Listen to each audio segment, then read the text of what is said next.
जय मसीह की and good morning. आज सुबह प्रभु का वचन हमारे लिए इफिसियों की पत्री पहला अध्याय 5वीं आयत इफिशियंस चैप्टर 1 वर्स 5 आपके लिए पढ़ना चाहती हूँ।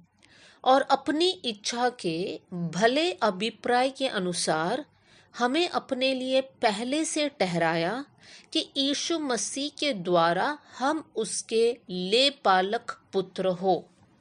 आगे 6वीं आयत में हम उसका कंटिन्यूएशन देख सकते हैं, लेकिन हम 2 दिन से ये सीख रहे हैं कि यीशु मसीह में हमें बहुत सारी आत्मिक आशीषें मिली है और उनमें से कुछ आत्मिक आशीषों पर हम ध्यान दे रहे हैं।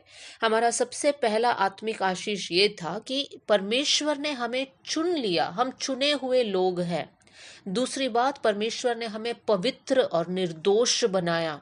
और आज हम लोग तीसरी बात पर ध्यान दे रहे हैं जो 5वीं आयत में हमने पढ़ा, वो है कि परमेश्वर ने हमें लेपालक पुत्र बना दिया। We are adopted children. इसका मतलब क्या है?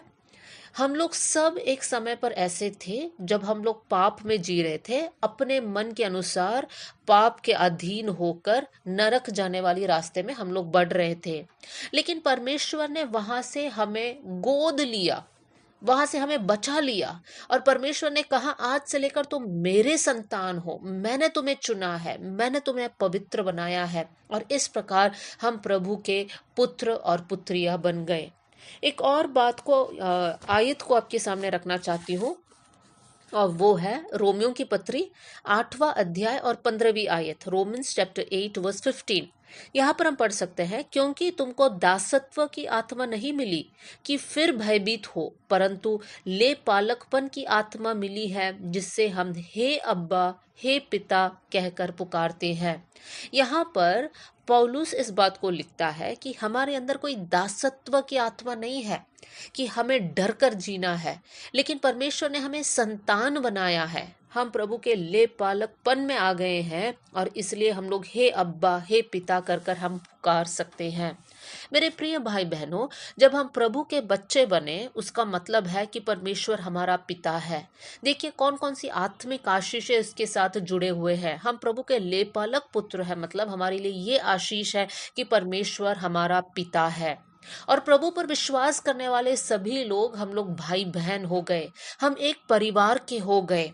इतना ही नहीं, मत्ती के सुसमाचार 7वां अध्याय और 11वीं आयत में हम इस प्रकार पढ़ते हैं, मैथ्यू चैप्टर 7 वर्स 11 में, इस संसार का पिता मतलब हम जो हमारे बच्चों के लिए अच्छी वस्तुएं देते हैं, लेकिन हम लोग कैसे लोग हैं? हम लोग बुरे लोग हैं, फिर भी हमारे बच्चों को हम अच्छी वस्तुएं देते हैं। इसका मतलब तो तुम्हारा स्वर्गीय पिता अपने मांगने वालों को अच्छी वस्तुएं क्यों ना देगा? मतलब हमारा परमेश्वर हमारी जरूरतों को जानता है और सारी बातें हमको देता है। तो मेरे प्रियो, हम लोग जब लेपालक पुत्र और पुत्रियां है, उसका मतलब है परमेश्वर हमारा पिता है और प्रभु हमारी हर एक जरूरत पर ध्यान देता है। रोमियो की पत्री 8वां अध्याय और 14वीं आयत में लिखा है, इसलिए कि जितने लोग परमेश्वर की आत्मा के चलाए चलते हैं वे ही परमेश्वर के पुत्र हैं।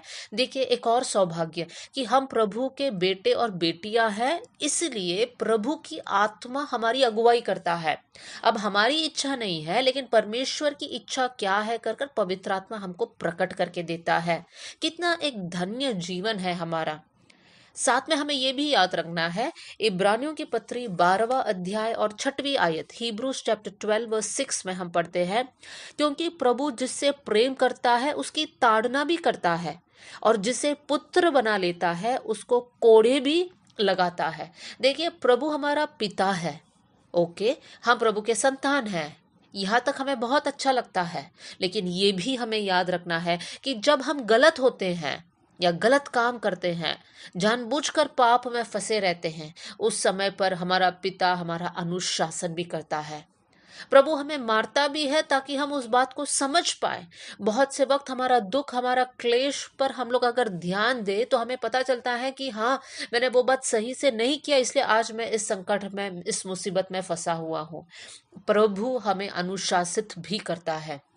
मेरे प्रियो, तो प्रभु ने हमें एक धन्य जीवन दिया है। हम प्रभु के लेपालक पुत्र हैं, हमें एक नया परिवार दिया है, हमें एक नई सृष्टि है, और साथ में प्रभु हमारा पिता है, हमारा एक परिवार है। प्रभु हमारी ज़रूरतों का ख्याल रखता है और परमेश्वर हमें अनुशासित भी करता है। समाप्त करने से पहले एक और बात यहाँ पर मैं जोड़ना चाहती हूँ कि प्रभु के बच्चे होने के नाते हम परमेश्वर के वारिस हैं।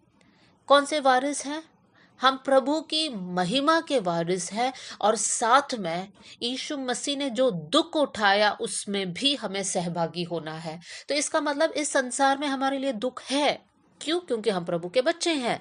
लेकिन हमारा एक ऐसा भी जीवन है जहां पर हम लोग महिमा में रहेंगे, अनंत काल में रहेंगे, जहां पर ना कोई दुख है, ना आंसू है, ना रोना है, कुछ नहीं है। वहां पर आनंद ही आनंद है।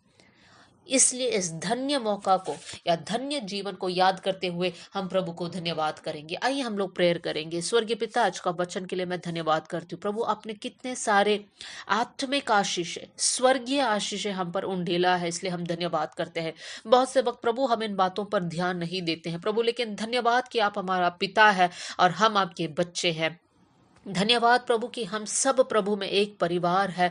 धन्यवाद प्रभु कि आप हमारी ज़रूरतों का ख्याल रखता है।